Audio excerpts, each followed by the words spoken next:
যে আখের গাছগুলো দেখতেছেন সেগুলো বিভিন্ন প্রসেসিংয়ের মাধ্যমে কাটা হয়।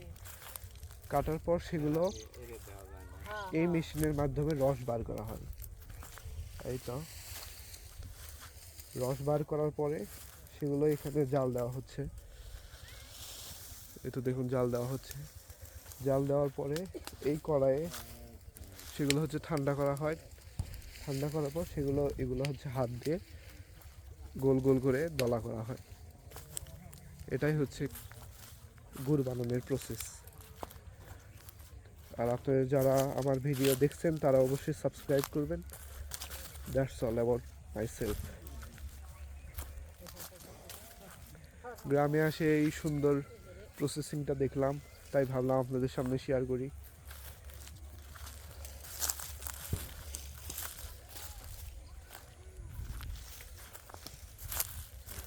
দেখুন আশেপাশে অনেক সুন্দর প্রকৃতি।